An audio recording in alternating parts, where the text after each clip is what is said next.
ይህ አዋዜ ልዩ ነው። ትራምፕ ዱብዳ አይደሉም።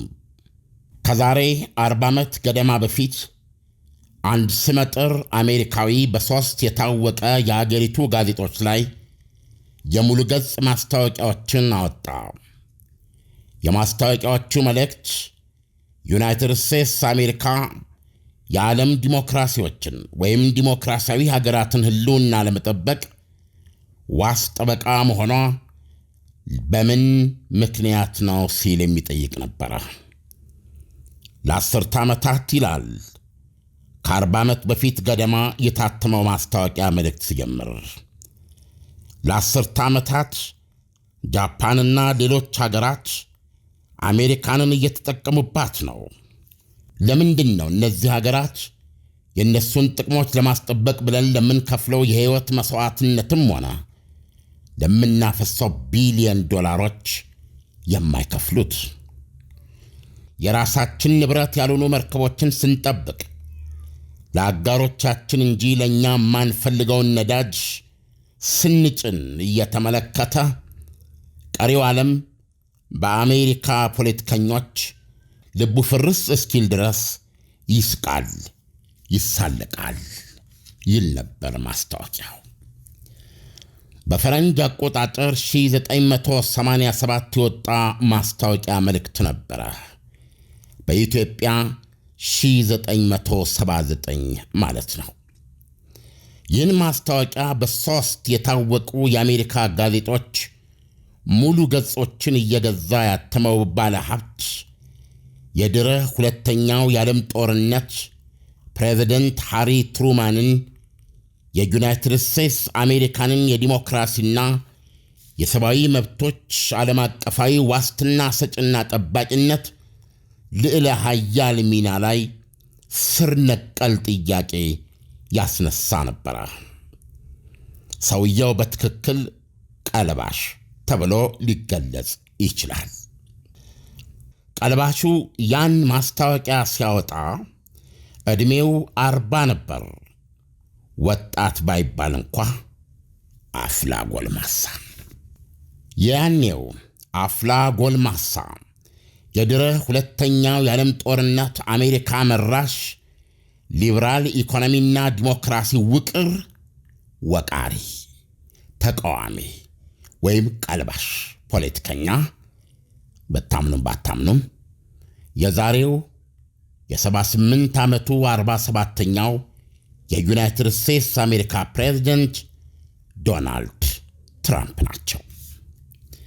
የሪል ስቴት አልሚ ሚሊዮነር አባታቸው የሀብት ትሩፋት መሠረት ሆኗቸው በአባታቸው እግርና ዘርፍ የራሳቸውን እንጀራ ያቀኑት ባለ ሀብት የቁንጅና ውድድር አካሄድና ተወዳጅ የቴሌቪዥን ሾው ባለቤትና አቅራቢ በመሆን ሀብትና ዝና ያካበቱት ዶናልድ ትራምፕ በ1987 ይህን የፖለቲካ እምነታቸውን ሲገልጹ ይህን እምነታቸውን ያለሳቸው የሚያስፈጽመው ሌላ ማንም ፖለቲከኛ በአድማሱ ላይ አይታይም ነበረ። ስለዚህ ማን ያስፈጽመው? መቼ? የያኔው መልከ ቀናና አማላይ ለነበረው የ40 ዓመቱ ትራምፕ ዕውቋ የአሜሪካ የቴሌቪዥን ሾው ንግሥት ጥቁር አሜሪካዊቷ ኦፕራ ዊንፍሬ ይህንን ጥያቄ አቅርባለት ነበረ።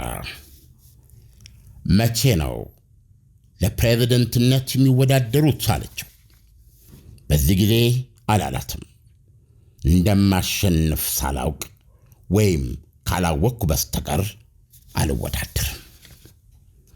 ዩናይትድ ስቴትስ አሜሪካ በ40 ዓመቱ በሀብቱና በዝና አንቱ ላለችው ዶናልድ ትራምፕ አሸናፊነት ማለት የሕይወቱ ምርጫ ብቻ ሳይሆን ውሳኔም ነበረ። በሱ ሕይወት ውስጥ አለማሸነፍ ወይም ሽንፈትን በጸጋ መቀበል ከቶም አማራጭ አልነበሩም።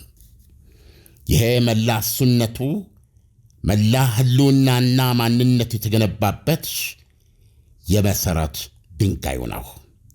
ስለዚህም ነው ለኦፕራ ሲመልስላት ማሸነፌን ሳላውቅ አልወዳደርም አላት። ስለዚህም የአሜሪካንን መንበረ ሥልጣን ለመያዝ በቀሪ ሕይወቱ ሊወዳደርም ላይወዳደርም ምክንያትና ወሳኝ የሚሆነው ላሸንፈው የምችለው ምርጫ ነው ወይ ለሚለው ጥያቄ አዎንታዊ ምላሽ ሲያገኝ ብቻ ነበረ። ስለዚህም በአገሪቱ ፕሬዝደንታዊ ምርጫ ውስጥ ሊገባም ላይገባም እኩል ዕድል ነበረው።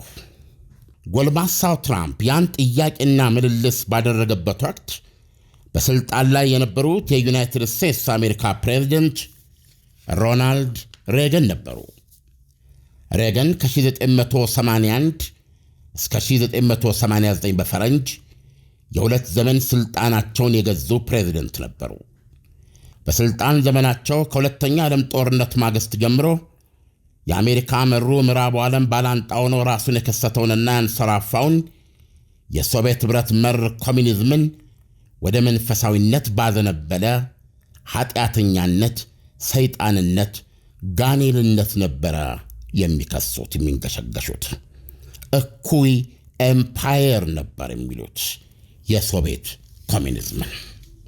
ግላስኖስትና መልሶ ግንባታ ባሉት ጸበላቸው ጂኒውን ከውስጡ አውጥቼለት ከሊበራል ኢኮኖሚና ዲሞክራሲ ጋር በጥሩ ጉርብትና አኖረዋለሁ በማለት ከምዕራቡ ዓለም ጋር ዝምድና የፈለጉት የመጨረሻው የሶቪየት ኅብረት መሪ ሚካኤል ጎርባቾቭ በፈረንጅ ጁን 12 1987 አንድ ነገር ሰሙ።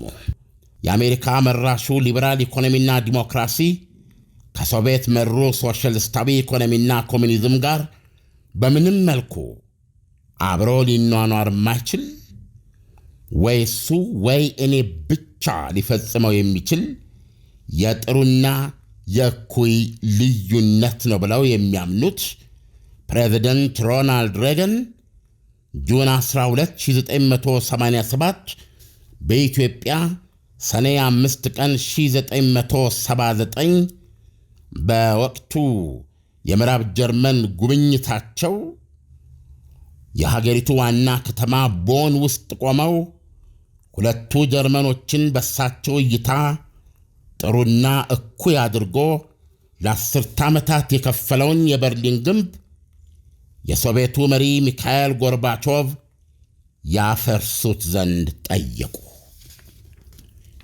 ሚስተር ጎርባቾቭ አሉ ሬገን በዝነኛ ንግግራቸው፣ ሚስተር ዋና ጸሐፊ፣ ሚስተር ጎርባቾቭ ይህን ግንብ ያፍርሱት ሲሉ ተጣራው።